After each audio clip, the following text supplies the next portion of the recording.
Welcome, everybody. I wanted to do a quick video. Well, I don't know how quick it's going to be, but regarding the Sky King documentary on Hulu. I watched it this weekend and I wanted to just give some thoughts on it, and I'll explain the relevance of it.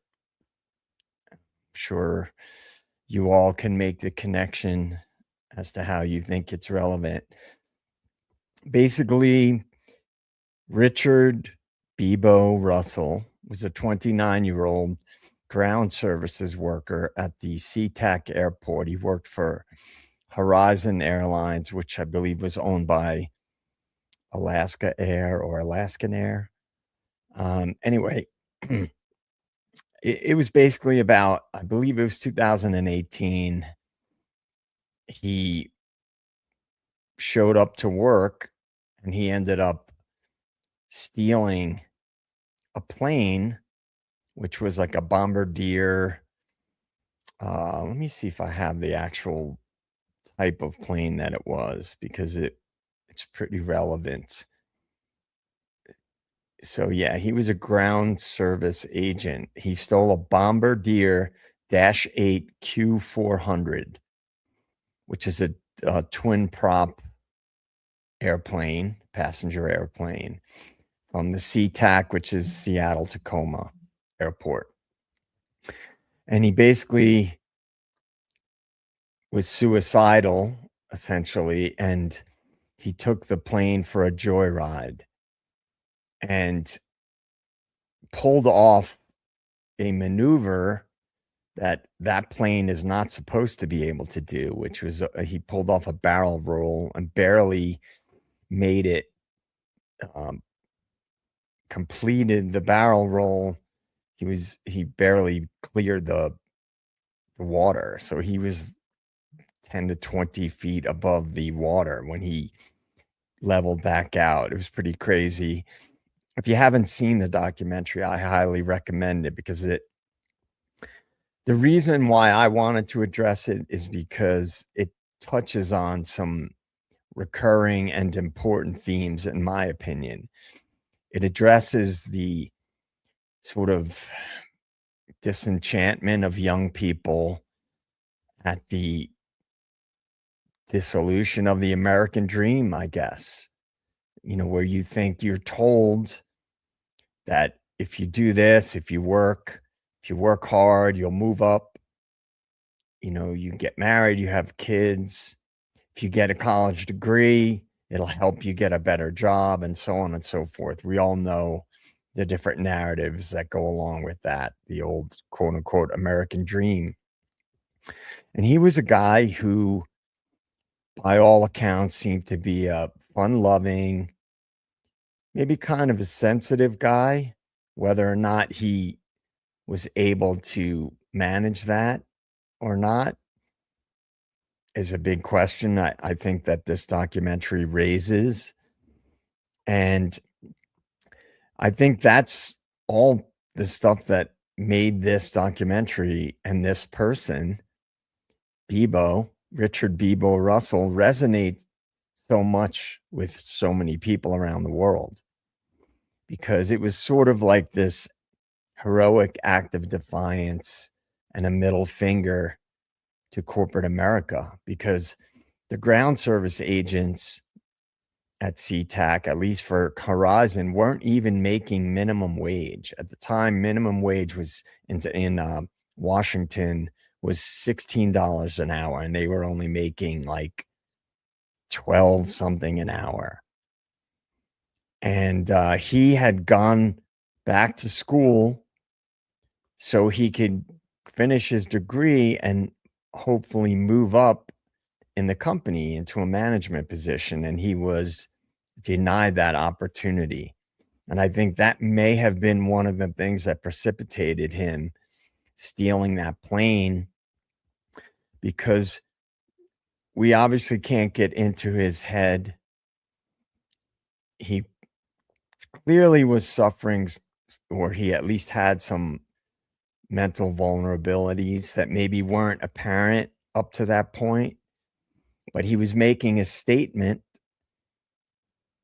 and he touched on it in the documentary that he, wanted to address that issue, that he wasn't even making minimum wage and that he didn't get an opportunity to move up to management. And, by his supposed, or I guess you could frame it this way, heroic act of defiance, he drew attention to a problem that is more and more apparent. And I think a lot of younger people, I think everybody, but particularly younger people, have to contend with this, is that the world has changed.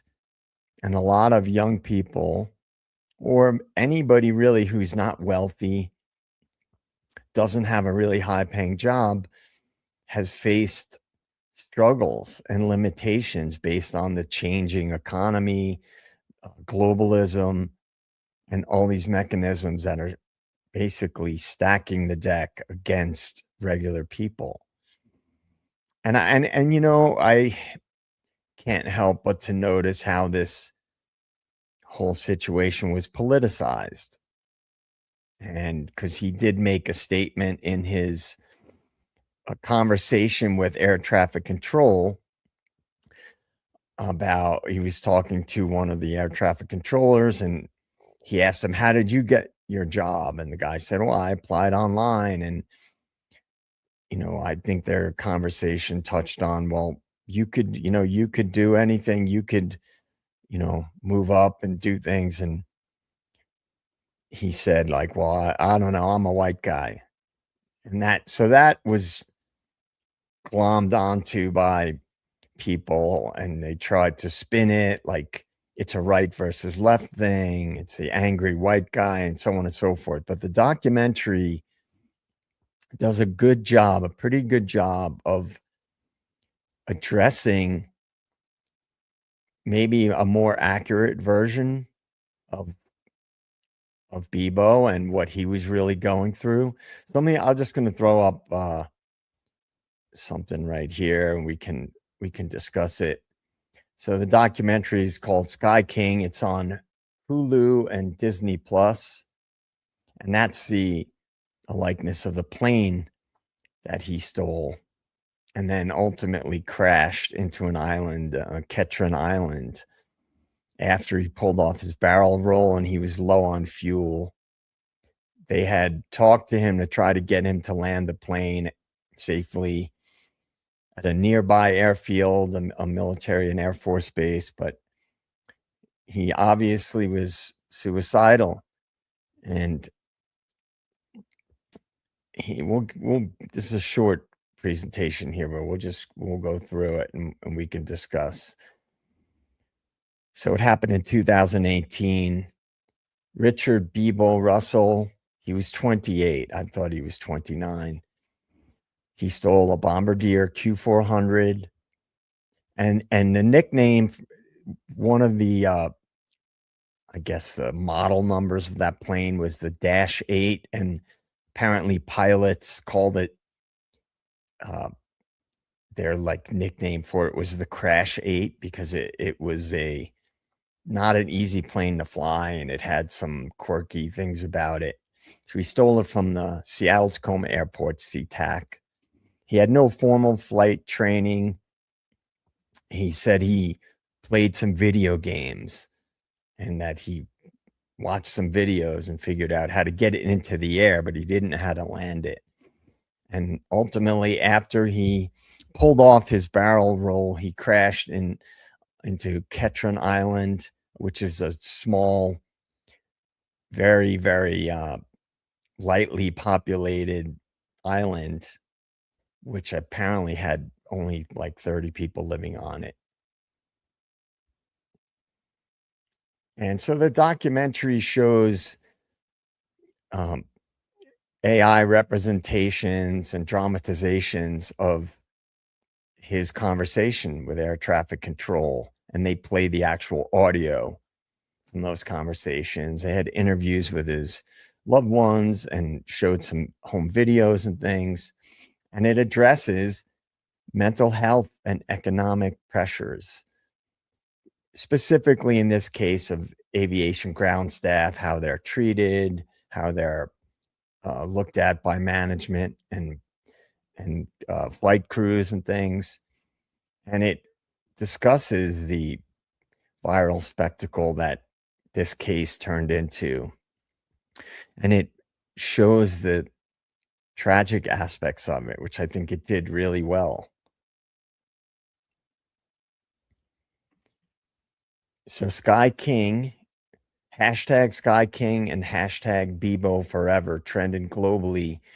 Memes, tributes, and viral clips flooded social media within hours of the incident. Online debates erupted over mental health and economic stress in aviation, yet the internet's fascination obscured a deeply personal tragedy. And like I said, this was sort of politicized. So in this particular case, as the media and social media typically do, they co-opt these stories for their own uses and they frame it how they want to frame it. And the critical reception, it was an empathetic, haunting look behind a viral spectacle. Praised for its use of real air traffic control audio and emotional depth, a powerful blend of tension and sorrow. Noted pacing slowdowns do little to diminish its impact. I'd agree with that. All right, so let's talk about this for a sec. I don't, I like to recommend books and things like that, and I certainly would recommend documentaries. But the reason that I thought that this was a relevant thing to discuss is because, I studied psychology. At one point, I was seriously considering becoming a psychotherapist. I even got into and started graduate school to get my master's in mental health counseling.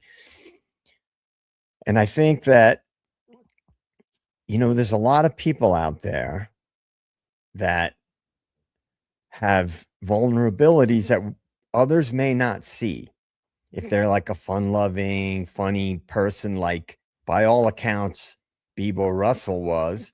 I mean, he was a football player, he was a wrestler, he went to a junior college to play football in, I believe it was North Dakota, and he just didn't like it. He was very religious, he was a Christian, and I don't apparently, according to the people that really knew him, he didn't like the atmosphere of that party life and being an athlete and things like that.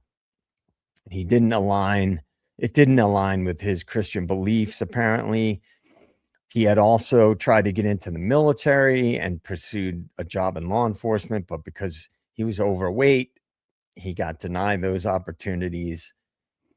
He spoke about those frustrations in his conversation with air traffic control.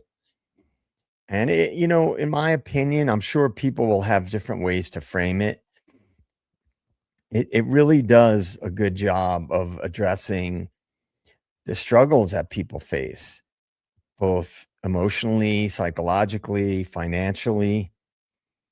And he was just a regular guy. He was married with a woman that by all accounts seemed to be soulmates. She seemed to be the love of his life.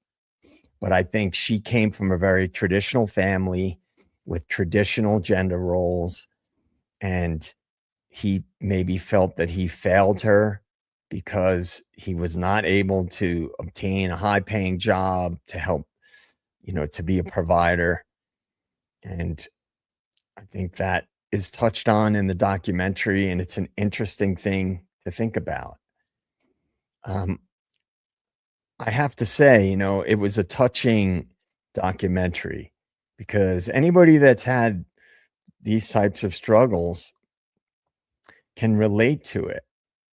And I think the fact that, he repeatedly stated that he wasn't trying to harm anybody else. They tried to get him to land. They tried to, there were fighter jets following him.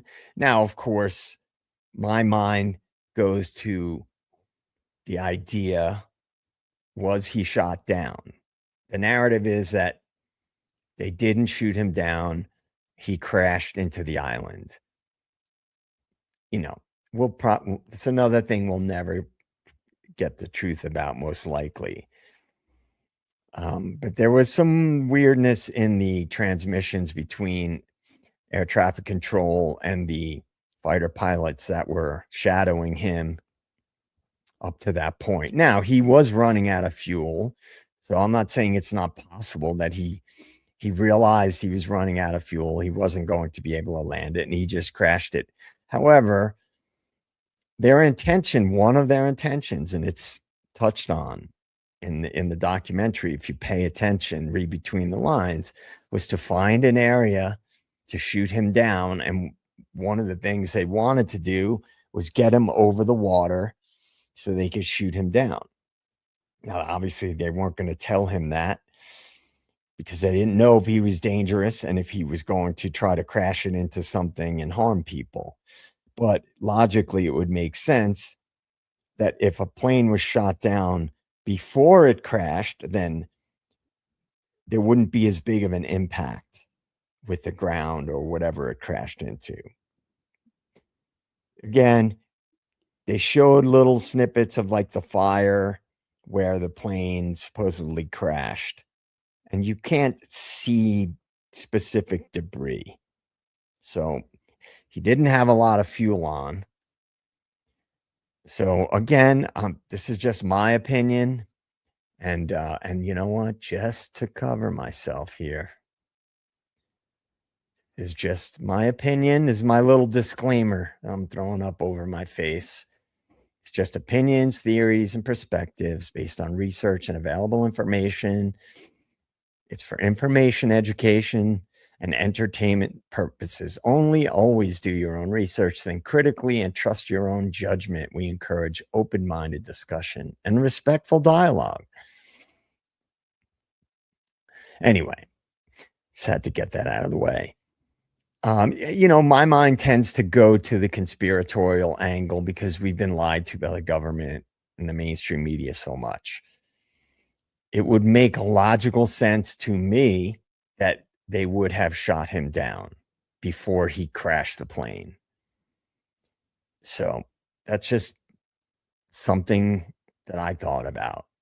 And it wasn't just without anything to base that off of. It was just, there was some weirdness and things that were redacted in the air traffic control conversation with the fighter pilot. So I don't know. You make your own decision on that. I'd like to get your opinions on that, though. I'd like to see what you guys think about that. Well, anyway, to wrap up, I think it's a worthwhile documentary. And there, while it's tragic on one hand, it does raise questions about the vulnerabilities that people face, and maybe particularly young men who may have a more difficult time discussing mental health issues they might be having. And so I would encourage anybody who's struggling with any kind of mental health issues whatsoever to, get help, speak to somebody, because I think people tend to withdraw and go inward when they're struggling, and particularly men. And I think that you feel, or you might feel, that you're alone. You do. I think it's just a natural inclination when you go inward. You feel isolated from others. And it's part, anybody who studied psychology, there's flawed logic that occurs with people's thinking when they're depressed or anxious. And they catastrophize and they think things are worse than they really are, or they feel hopeless. and they don't see the light at the end of the tunnel. And so they isolate themselves and they don't think that there's a way out, especially when you're young. You don't have as much life experience teaching you that, oh, I got through all these hard times. And you train yourself to know I can get through this. It's going to be hard, but I can get through it. And you learn and you develop tools to help you get through difficult times. And I just think that, it's important to understand that our minds lie to us, especially if we're depressed or anxious or suffering from any mental health issues, that we tend to get in a cyclical thinking pattern. And we don't realize that we can get through it. And if you just by reaching out to other people, because they may not know what you're going through. They may think you're the happiest guy or girl in the world. They may have no idea that you're struggling, that you're in pain. And so I think that it's important to realize that you're not alone. We're never alone. It's just we have to open ourselves to that we're not disconnected from everything. Yes, sometimes you feel that way, especially in today's world with the divisiveness that's everywhere, shoved down our throats by the media and on social media. That's why, you always hear people say, go out and touch grass, get out into the world, be around other people. And if you're struggling, get help. I believe in that. I think a good therapist or psychologist or psychiatrist can help, at the very least, get you through that really rough time, get you out of the rut a little bit. And then you learn and you grow, and then your life changes. And, I think everybody should have the opportunity to look back and say, man, remember when I was young, how I thought everything was the end? It was like the be all end all. And it was the most significant thing in the world that I'd never get through it. But you do get through it. And then you look back and you realize it's just a process. So, anyway, with that, please like and subscribe. And I will be doing, as of now, planning to do a live on Saturday and Sunday. I have a gig on Friday. I'm not going to be able to do a live unless I do a pre-recorded video to release on Friday, which I may do that as well. I'm thinking about doing another one. So anyway, I hope everybody is having a good day. I recommend it. You watch Sky King and give me your thoughts on it, and maybe we can discuss it on an upcoming live. All right, everybody. Thanks and take care. We'll see you soon.